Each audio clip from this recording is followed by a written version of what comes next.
तो गाइज़ आज की वीडियो में हम WWE और प्रो रेसलिंग से जुड़ी कुछ न्यूज़ को कवर करेंगे। तो गाइज़ आप सबसे गुजारिश है कि अगर आप मेरे इस चैनल पर नए हैं तो मेरे इस चैनल को सब्सक्राइब ज़रूर कर दीजिएगा और साथ लगे बेल आइकन को भी दबा दीजिएगा ताकि आपको इन फ्यूचर मेरी वीडियोज़ की नोटिफिकेशन आती रहे। तो अब देर किए बगैर वीडियो को शुरू करते हैं। तो गाइज़ आज की जो फर्स्ट न्यूज़ आ रही है वो आ रही है हमारे टाइसन फ्यूरी की तरफ से। जी हाँ, टाइसन फ्यूरी आपको पता है एक बॉक्सर है।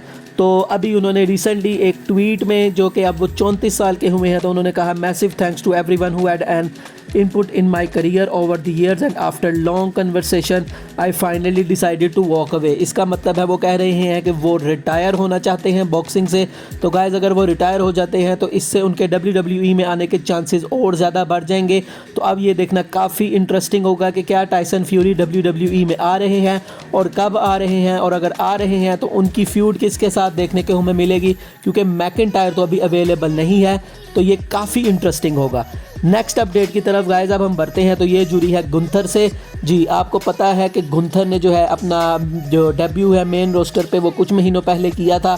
तो अब रिपोर्ट्स ये आ रही हैं कि 4 जुलाई को उन्होंने रॉ के अंदर जो अपीयर किया था, R-Truth के साथ उन्होंने एक मैच किया था। उसके बाद विंस मैकमैन ने उनके ऊपर गिव अप कर दिया था और काइंड ऑफ वो हो सकता है कि उनको मेन रोस्टर से या तो फायर कर देते या फिर उनकी बुकिंग ख़राब कर देते। इसके पीछे रीज़न अभी तक सामने नहीं आई है कि किस रीज़न की वजह से विंस मैकमैन को इस तरह का लगा, लेकिन ये रिपोर्ट आ रही है कि विंस मैकमैन हो सकता था कि उनको फायर कर देते, लेकिन अभी हमें देख रहे हैं कि ऐसा कुछ भी नहीं हुआ।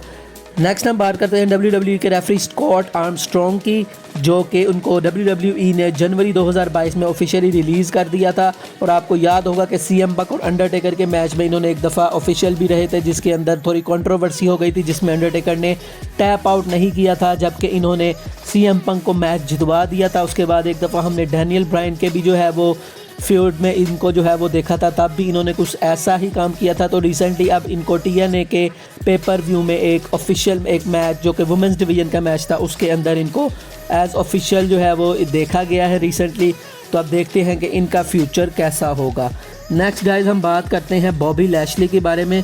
तो बॉबी लैशली ने जो है रिसेंटली लोगन पॉल के बारे में उनसे जब पूछा गया तो उन्होंने कहा कि हाँ मैं उससे थोड़ी दफ़ा मिला हूँ, सिर्फ मैंने उससे हाथ वगैरह मिलाया है, वो कुछ दफ़ा मेरे सामने से गुजरा है और हमारी इतनी कोई बात नहीं हुई, और मुझे ये भी नहीं पता कि वो फुल टाइम होगा या पार्ट टाइम होगा।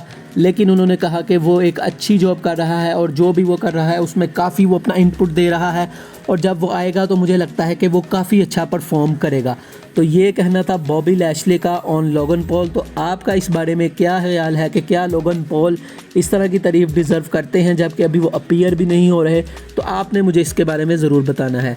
नेक्स्ट गाइज एक छोटी सी अपडेट के बारे में मैं आपसे बात करना चाहूँगा कि मैंने आपको रिसेंटली 2 या 3 दिन पहले बताया था कि कारमेला जो है वो एक WWE के लाइव इवेंट के दौरान उनको इंजरी आ गई। तो इसके बारे में कोरी ग्रेव्स ने जो है ट्विटर के ऊपर लिखा, love learning that my wife got injured at a live event.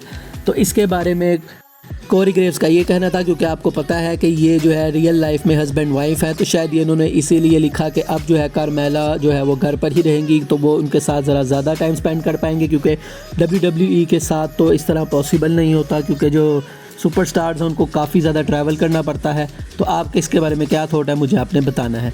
Next guys हम बात करते हैं, जो कल हमने स्मैकडाउन के शो में देखा कि हिट रो जो फैक्शन थी उसने जो है अपना कम बैक किया WWE में, और उसके एक और भी मेंबर थे जो कि स्वर्व स्कॉट, इज़ाया स्वर्व स्कॉट, जिनका अब नाम स्वर्व स्ट्रिकलैंड है, AEW में वो हैं और इस टाइम वो AEW के टैग टीम चैम्पियन हैं। तो रिसेंटली दोस्तों उन्होंने ट्विटर पर हिट रो के वापस आने के बाद स्नूप डॉग की एक जो है वो नोड की जो है वो एक ट्विटर पर उनकी एक क्लिप भी लगाई, जिससे मतलब वो खुश हो रहे थे कि हिट रो वापस आ चुकी है। इस पर एक फ़ैन ने उनको कहा कि अब इन्हें चाहिए WWE के कि इसको भी वापस लाएं स्वर्व स्कॉट को, क्योंकि AEW में उसकी बेकार बुकिंग चल रही है। इस पर स्वर्व स्कॉट ने ये वाली पिक्चर जो आप देख रहे हैं ये पोस्ट की कि इसके अंदर उनके पास टैग टीम चैम्पियन है और वो इस वक्त की थी, जो कि फॉर्मर WWE सुपरस्टार ही हैं, उनके साथ इस टाइम टैग चैम्पियन है।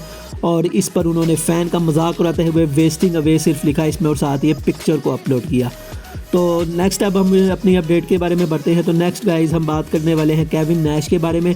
तो केविन नैश से रिसेंटली पूछा गया कि क्या वो दोबारा एक रिंग में आएंगे कि नहीं आएंगे, क्योंकि हम सब ने देखा कि रिसेंटली रिक फ्लेयर ने अपना लास्ट मैच लड़ा था। तो सबसे पहले तो उन्होंने रिक फ्लेयर की यहाँ पे तारीफ़ की कि वो इस उम्र में भी इस तरह से मूव कर रहा है। और उसके बाद जब उनसे पूछा गया कि क्या आप भी जो है अब दोबारा कभी WWE के रिंग में या किसी भी रिंग में आने के लिए तैयार हैं, तो उन्होंने कहा कि नहीं, मैं नहीं आऊँगा, क्योंकि मेरी बॉडी इस वक्त इस शेप में नहीं है कि मैं दोबारा रिंग में आऊँ। और अगर मुझे कोई सऊदी जितने पैसे भी देता है, मैं तब भी जो है वो एक मैच रेसल करने के लिए कभी नहीं आऊँगा। तो ये मुझे काफ़ी ज़्यादा एक इंटरेस्टिंग चीज़ लगी।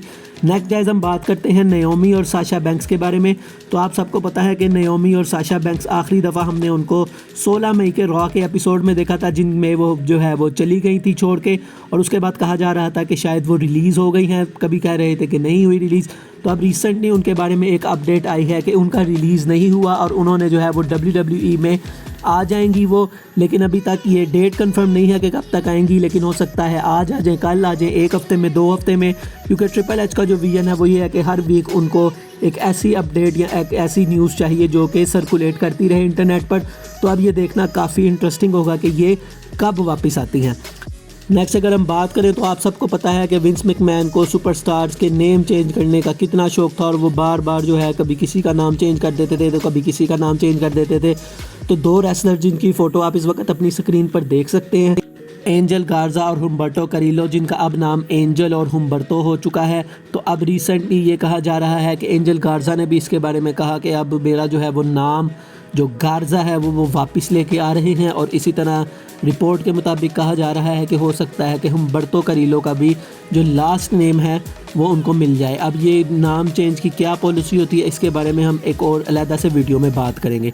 नेक्स्ट एंड फाइनल स्टोरी की गाइस अगर हम बात करें तो ये एक बैड न्यूज़ है काइंड ऑफ, कि बताया जा रहा है कि जो ड्रू मैकिंटायर है उनको एक बैक इंजरी आ गई है, जिसकी वजह से जो इस हफ्ते के जितने भी लाइव इवेंट्स थे WWE के, उनमें से जो ड्रू मैकिंटायर है उनको पुल ऑफ कर लिया गया है।